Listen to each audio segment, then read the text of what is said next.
Hello and welcome to Do It Yourself channel.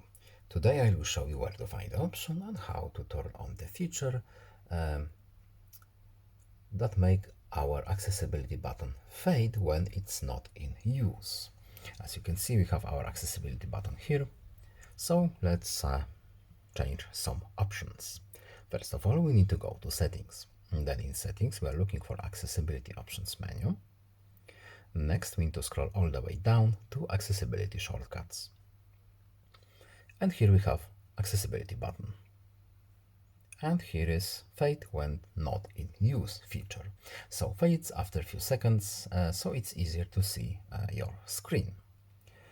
We can turn this option on. Moreover, we can set the transparency however we want here. And that's it. I hope this video is helpful to you. Please leave a like and subscribe. Have a nice day and see you in the next video. Bye.